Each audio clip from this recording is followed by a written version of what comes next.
Et salut les amis.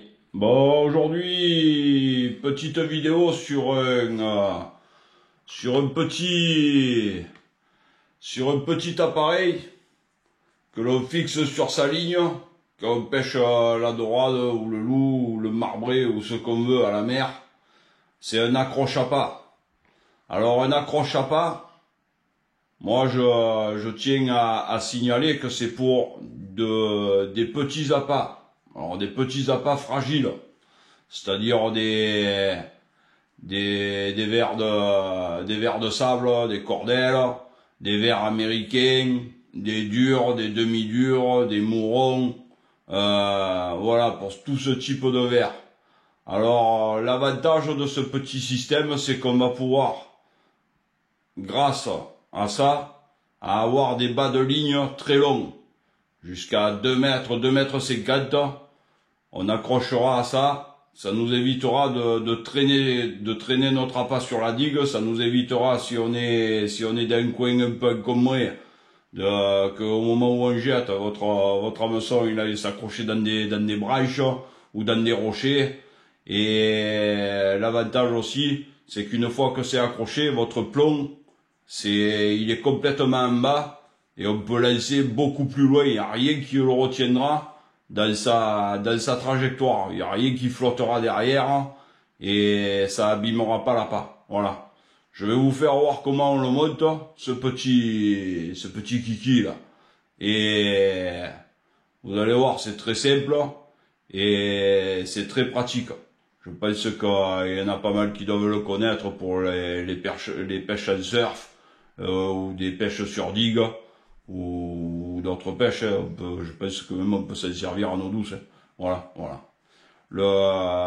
Il est conçu de manière au moment où il tombe dans l'eau, il déclenche votre hameçon et votre hameçon se décroche de ce petit V là. Et votre appât, il est comme si vous aviez laissé normalement, quoi. Voilà, voilà. Sauf qu'il s'est pas abîmé en l'air parce qu'il a pas flotté derrière le plomb. Ça n'a pas retenu votre plomb, du coup vous pouvez aller plus loin dans vos lancers. Et voilà. Et si c'est un appât fragile, il est un peu maintenu pendant la trajectoire. Voilà. Du coup, je vais vous faire voir comment on monte ça. Et tout à l'heure, on sortira et on ira le tester dans ma piscine. Alors bon, je sais pas ce que ça va donner parce que il n'y a pas beaucoup d'eau, je peux pas lancer très fort. Mais bon, vous le testerez vous à la mer. Moi, je l'ai testé le week-end dernier et ça a l'air bien sympa. Je vous dis pas que je le monterai sur toutes mes cannes parce que moi, j'ai pas des bas de ligne qui sont longs et voilà, et voilà. Mais si j'utilise de la paille un peu fragile, ça peut être très intéressant. Voilà. Allez, go. Bon, du coup, c'est parti. Alors, mon accroche à pas, mon bas de ligne avec mon hameçon, mon petit morceau de caoutchouc. Moi, j'appelle ça le protège-nœud des murions. Alors, ou c'est un tube en caoutchouc, ou c'est une perle en caoutchouc, ce que vous voulez, mais ça, c'est très important dans les montages. Parce que quand votre plomb, il va taper une dizaine de fois par jour sur votre nœud, il se peut qu'à un moment donné, si vous avez un gros poisson, la rupture, elle vienne de là. Parce qu'à force de taper, ça risque de casser votre nœud, et si vous cassez, vous allez casser souvent de là. Voilà. Alors moi, c'est automatique dans tous mes montages, un protège-nœud, que je lance fort ou que je lance pas fort, il en faut un. Voilà. Le plomb et mon accroche à pas. Alors l'accroche à pas, c'est ce qu'on va mettre en premier sur la ligne. Alors la ligne, ça c'est le fil qui va à mon moulinet. Du coup, mon accroche à pas, il y a un petit tube en caoutchouc dessus. On le retire, on passe le fil à l'intérieur. Ensuite, une fois qu'on a passé le fil sur l'accroche à pas, il y a une fente dessus et il y a une fente dans le V. Du coup, le fil, il passe d'abord dessus, et ensuite, il passe dans le V, comme ceci. Voilà. Et là, pour le bloquer, on vient y mettre le petit tube en caoutchouc. Voilà. Là. Et là, votre accroche à pas, il peut plus se déplacer. Il est bloqué par ce petit tube en caoutchouc, là. Voilà. Et après, par contre, pour le déplacer, vous prenez votre fil et vous tirez votre fil comme un stop fil pour un bouchon coulissant, hein. C'est la même histoire, hein. C'est la même histoire. Voilà. Une fois que j'ai mis mon accroche à pas, je continue mon montage. Alors là, c'est tout simple, hein. C'est comme je vous dis souvent, c'est le montage du bloc coulissant. Je fais passer mon fil. Ensuite, mon petit protège-nœud. Et on finit par les murions. Alors les murions, c'est toujours le même nœud, hein. On fait sortir un peu du fil. Et là, on fait 7-8 tours.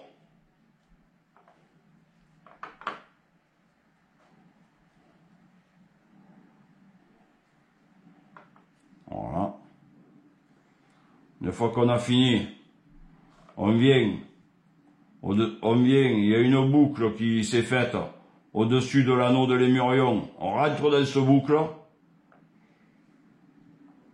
Et ensuite, on repasse là où j'ai mon pouce, là. Mon pouce, il reste bloqué et je viens repasser dans cette boucle là où il y avait mon pouce. Voilà. Je prends mon fil. Là, je tire un peu dessus. Et une fois que j'ai un peu tiré dessus, je viens un peu le mouiller. Ça, toujours le mouiller. Ça évite que le nœud il chauffe. Et une fois que j'ai bien mouillé, je vais venir tirer sur mon nœud doucement. Et mon nœud il se fait tout seul. Là, je fais le test. Je fais le test de force un peu pour voir si mon nœud a pas glissé ou s'il n'y a pas eu un problème pendant que je faisais mes tours ou quoi. Et des fois, autant on a raté un passage de fil et le nœud il est pas bien costaud. On ne s'en rend pas compte et quand vous avez un gros poisson ou à la touche, eh ben il y a tout ça qui se défait et le poisson il part avec tout le reste. Et vous avez perdu le poisson surtout, c'est ça. Et une fois que j'ai fait ça, ben l'excédent je le coupe. Bon, avec les dents comme d'habitude. Voilà. Le morceau de fil, poubelle, je le redirai jamais assez. Voilà. Une fois que j'ai fait mon nœud, je viens prendre moi le nœud de mon bas de ligne, enfin ma boucle, je la rentre dans mon émurion, et n'oubliez pas de fermer. Voilà.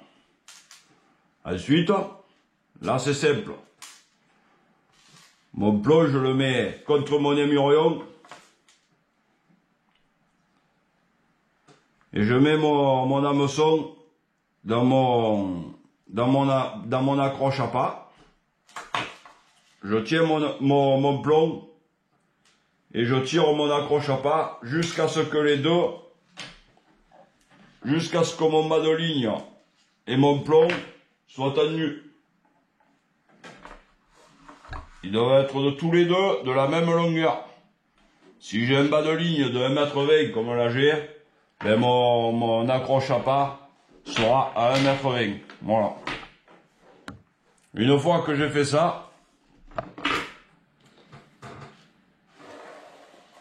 en bas ça donnera ça. En bas j'aurai mon plomb et mon émurion. Et derrière il n'y aura rien, ça sera libre. C'est pour ça qu'on pourra lancer un peu plus loin.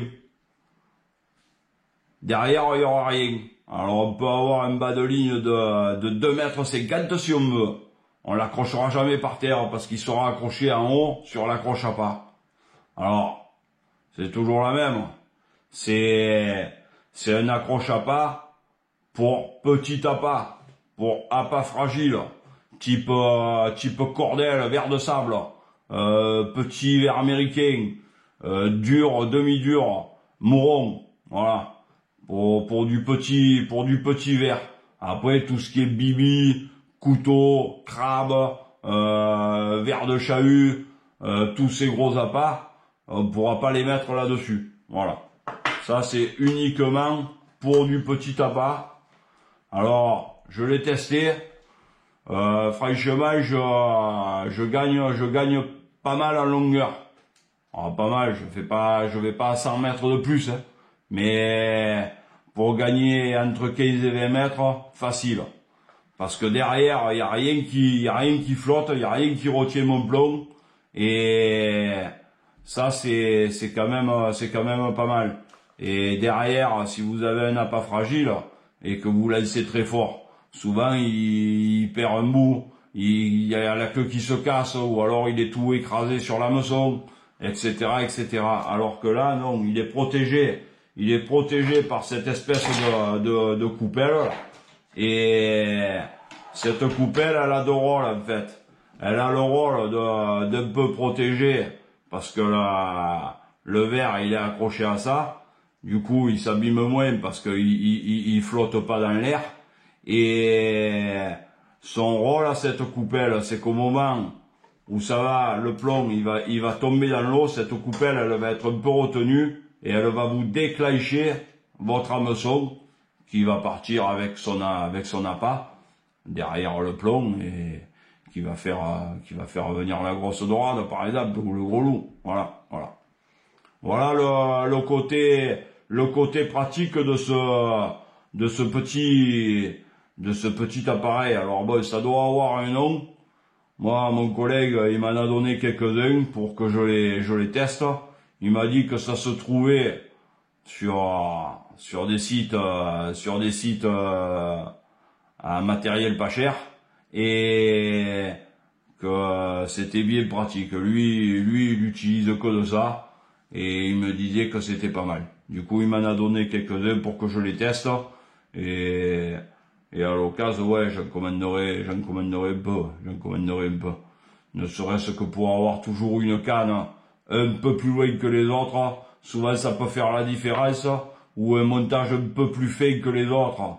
Avec un appât qui est un peu plus attractif parce qu'il sera pas abîmé. Et que la dorade, elle aura un coup de cœur pour cet appât peut-être un peu plus petit que les autres. Alors c'est vrai, vous allez me dire, ouais, mais on va attraper que des petites. C'est des conneries, ça.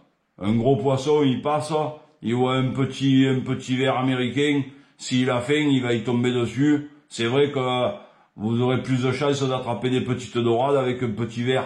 Mais s'il passe un gros poisson à ce moment-là, ou s'il passe un banc de grosses dorades, vous aurez autant de touches avec un ver américain XXL qu'avec un petit ver américain qui ressemblera à rien. Voilà, voilà. Sauf qu'un petit ver américain qui ressemble à rien, on pourra y mettre un petit hameçon avec un bas de ligne plus fin et qui se verra moins. Après, c'est sûr que si c'est une dorade de 6 kilos, elle vous y mettra un coup de dent dessus, elle vous cassera. Mais peut-être pas. Voilà, voilà. Du coup, voilà les amis. On va aller tester ça au bord de la piscine. Je sais pas ce que ça va donner parce que j'ai pas beaucoup de fond. Je vais pas pouvoir lancer très fort. C'est pas une piscine olympique, ni un bassin de 600 mètres de l'eau que j'ai. Mais on va voir et on va faire un petit essai. Si ça marche, ben tant mieux. Vous verrez un peu ce que ça donne. Si ça marche pas, ben je vous referai un petit test un jour quand j'irai pêcher. Et là, je vous le montrerai en temps réel. Voilà les amis. Bon, je vous dis à de suite. On sort avec le matos et on va essayer ça. Allez go. Bon voilà les amis, on va faire le petit test dans ma piscine. Alors bon, je sais pas ce que ça va donner parce qu'il n'y a pas beaucoup de fond. Je peux pas lancer loin. Je peux pas lancer fort. Mais voilà, on va essayer. Du coup, je prends mon hameçon. C'est très simple. Hein. je prends mon hameçon. Il faut s'imaginer qu'il y a l'appât accroché au bout. Je viens le mettre dans le petit V, là. Et je jette, quoi. Et je jette. Voilà. C'est tout aussi simple que ça. Et le côté pratique, c'est que mon plomb, il est au bout. Il n'y a rien qui le gêne. Il y a rien qui le gêne derrière. Et voilà, je peux lancer très fort sans avoir à me soucier de si mon verre il touche pas par terre, hein, s'il s'accroche pas dans des arbres derrière ou des trucs comme ça. Et je vais pouvoir aller beaucoup plus loin et avoir des bas de ligne beaucoup plus longs avec une canne relativement courte, quoi. Voilà. Allez go, on fait le test. Bon, au moment où mon plomb il tombe dans l'eau, ça me déclenche mon hameçon. Voilà. Ça fait que vous pouvez jeter plus loin, sans abîmer l'appât, et sans accrocher la digue si vous avez un long bas de ligne. Voilà, c'est assez simple, hein, c'est assez simple. On vient accrocher notre hameçon dans ce petit V là. L'hameçon avec le verre, bien sûr. Voilà. Voilà, je vous ferai quelques photos au gros plan là-dessus. Là. Voilà. J'espère que vous le voyez bien. Et c'est cette partie ronde là qui, au moment où ça tombe dans l'eau, ça fait une retenue. Ça fait une retenue et hop, ça libère l'hameçon. Et l'appât, bien sûr. Et après, ben, il va se faire manger. Il va se faire manger. Voilà les amis. Allez go. Bon voilà les amis, la petite vidéo sur l'accroche appât est terminée. On se dit à la prochaine. Merci à tous mes abonnés, merci à tous les autres aussi. Merci pour tous vos commentaires. C'est le top, c'est le top. Ceux qui ne sont pas abonnés, abonnez-vous. Et on se dit à très vite. Allez, ciao, ciao et merci.